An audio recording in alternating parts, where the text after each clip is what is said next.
ಇಂದೇ ಡೌನ್ಲೋಡ್ ಮಾಡಿ ಮತ್ತು ನಿಮ್ಮ ನೆಚ್ಚಿನ ಶೋಗಳನ್ನ ಆನಂದಿಸಿ. ಅವಳು ಹೋದ್ಮೇಲೆನೆ ನಮ್ಮ ಕೆಲಸ ಸುಲಭ ಆಗೋದು. ಅದೇಗೆ? ನಾನು ಮಾಳ್ವಿಕಾ ಮೇಡಮ್ ಹತ್ರ ಮಾಯಾ ಬಗ್ಗೆ ಎಲ್ಲ ಹೇಳಿದ್ದೀನಿ. ಆದರೆ ಅವ್ರು ಅನ್ಕೊಂಡಿರೋದು ಈ ಮನೆಗೆ ಮತ್ತೆ ನಿಮಗೆ ಮಾಯನೇ ಕೊನೆ ಕೊಂಡಿ ಅಂತ. ಈ ಥರ ಇರುವಾಗ ಮಾಯನ ಮನೆಯಿಂದ ಆಚೆ ಕಳ್ಸಕ್ಕೆ ಅವ್ರು ಸುತಾರಾಮ್ ಒಪ್ಪೋದಿಲ್ಲ. ನಿಜ ದುರ್ಗಾ, ಪಾಪ ಅತ್ತೆಗೆ ಮಾಯನ ಬಗ್ಗೆ ಏನೂ ಗೊತ್ತಿಲ್ಲ. ಅವ್ರು ತುಂಬ ಒಳ್ಳೆಯವರು.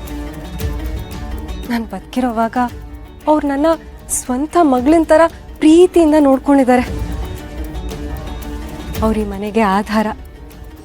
ಈ ಮನೇಲಿರೋರು ಎಲ್ರಿಗೂ ಅವ್ರ ತಾಯಿ ಥರ. ನೀನು ಅವ್ರ ಪ್ರೀತಿ ವಿಶ್ವಾಸನ ಗಳಿಸ್ಕೋಬೇಕು. ಆವಾಗ ಅವ್ರು ನಿನ್ನೂ ಸ್ವಂತ ಮಗಳಿನ ಥರ ನೋಡ್ಕೋತಾರೆ.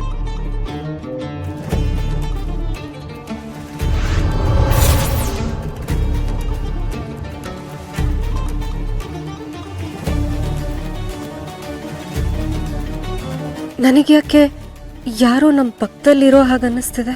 ಇಲ್ಲಿ ನನ್ನ ಮತ್ತೆ ದುರ್ಗನ್ ಬಿಟ್ಟು ಬೇರೆ ಯಾರೂ ಇಲ್ಲ. ಆದರೂ ಯಾಕೆ ಈ ಥರ ಅನ್ನಿಸ್ತಿದೆ?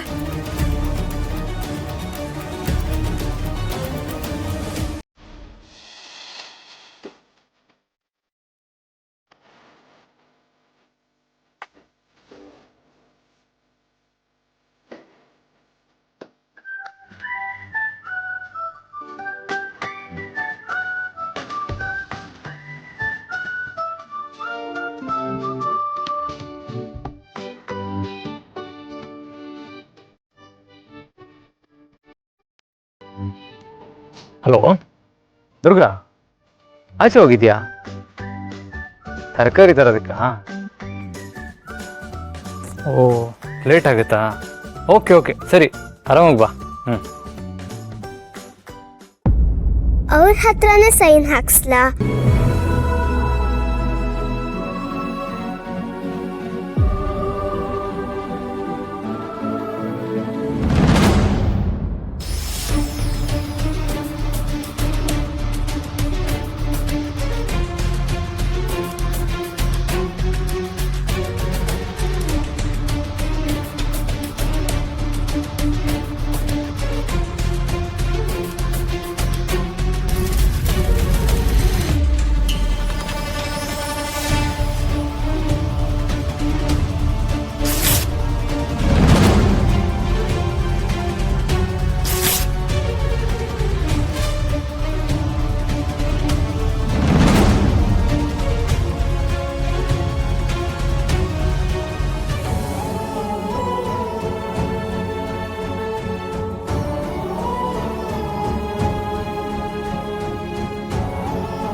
ಛೇ, ಎಲ್ಲ ಸರಿ ಹೋಯ್ತು ಅನ್ನೋ ಅಷ್ಟರಲ್ಲಿ ಮತ್ತೆ ಹೀಗಾಯ್ತಲ್ಲ ದುರ್ಗಾ.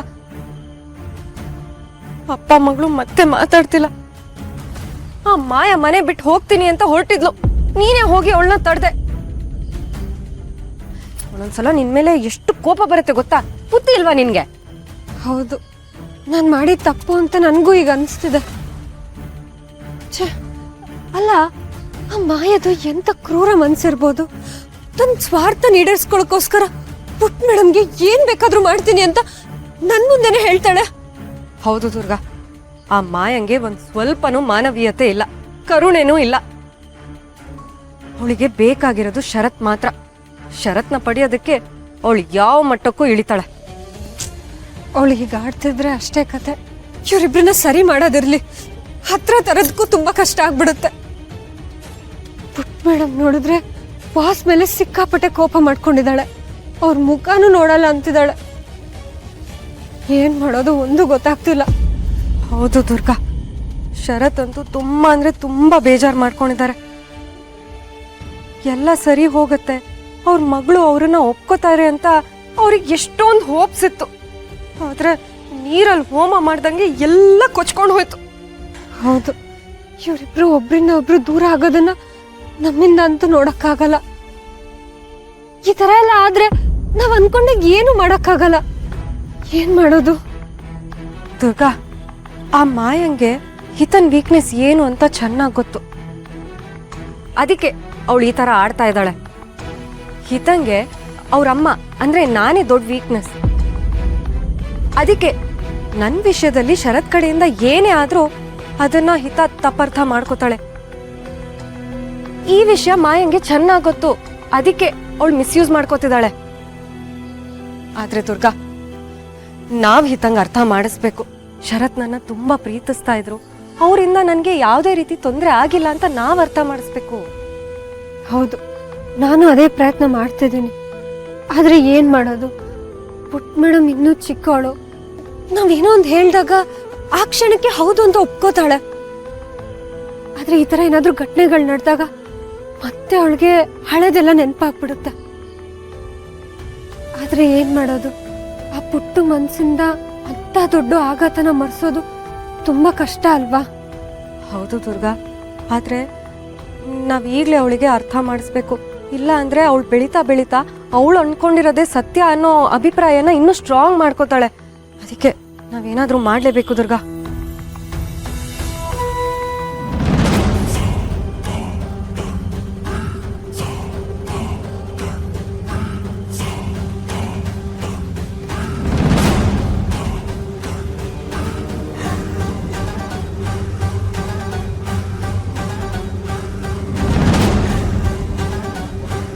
ದುರ್ಗಾಗೆ ಅಂಬಿಕಾ ಕಾಣಿಸ್ತಾಳೆ. ಏನು? ಅದೇಗ್ ಸಾಧ್ಯ? ದುರ್ಗಾ ಯಾಕಷ್ಟಿತ್ತೊಬ್ಬ ಸಾಮಾನ್ಯ ಮನುಷ್ಯಳು, ಯಾವಾಗ್ಲೂ ಒಂದು ಸಲ ಸರಿ.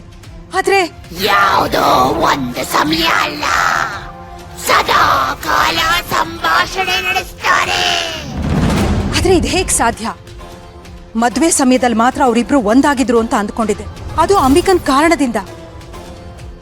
ಆದ್ರೆ ಅವರಿಬ್ರು ಇಡೀ ದಿನ ಮಾತಾಡ್ಕೊಳ್ತಾರೆ ಅಂದ್ರೆ ಎಲ್ಲಾ ಸಮಯದಲ್ಲೂ ದುರ್ಗನ್ಗೆ ಅಂಬಿಕಾ ಕಾಣಿಸಿದಾಳೆ ಅಂದಾಗಾಯ್ತು. ಇದೆಲ್ಲ ನಿಜನಾ? ಎಲ್ಲ ಮಾಡಿದ್ ನೀವೇ ಅಂತ ನನಗೆ ಗೊತ್ತು. ಆದ್ರೆ ಹೇಗ್ ಮಾಡಿದ್ರಿ? ಅವರಿಬ್ರು ಯಾಕೆ ಮಾತಾಡ್ಕೊಳ್ತಾ ಇದ್ದಾರೆ? ಈ ದುರ್ಗಾ ಯಾರು? ಅಂಬಿಕಾ ದುರ್ಗನ್ನ ತನ್ನ ಆಯುಧ ಅನ್ನೋ ತರ ಬಳಸ್ಕೊತಾ ಇದ್ದಾಳ. ಆದ್ರೆ ದುರ್ಗನೇ ಯಾಕೆ? ಅವಳಲ್ಲಿ ಅಂಥ ಶಕ್ತಿ ಏನಿದೆ? ಪ್ರತಿ ಸಲನೂ ನನ್ನ ದಾರಿಗೆ ಆ ದುರ್ಗನೇ ಅಡ್ಡ ಬರ್ತಾ ಇರೋದು. ಇಲ್ಲ, ಇನ್ನು ನಾನು ಇದನ್ನ ನಿರ್ಲಕ್ಷ್ಯ ಮಾಡೋ ಹಾಗಿಲ್ಲ. ನನ್ನ ಮುಂದಿರೋ ದೊಡ್ಡ ಸವಾಲಂದ್ರೆ ದುರ್ಗಾ ಅನ್ನಿಸ್ತಿದೆ.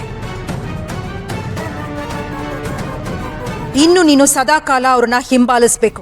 ಅವ್ರು ಆಡೋ ಪ್ರತಿಯೊಂದು ಮಾತನ್ನು ಕೇಳಿಸ್ಕೊಂಡು ನೀನು ಬಂದು ನನಗೆ ಹೇಳಬೇಕು. ಅವರಿಬ್ಬರ ಮಧ್ಯ ಏನೋ ರಹಸ್ಯ ಇದೆ ಅಂತ ನನಗನ್ನಿಸ್ತಿದೆ. ಅದು ಗೊತ್ತಾದ್ರೆ ಮಾತ್ರ ನಮ್ಮ ಮುಂದಿನ ಹಾದಿ ಸುಲಭ ಆಗೋದು. ಹೋಗು, ಕೇಳಿಸ್ಕೊಂಡ್ ಬಾ.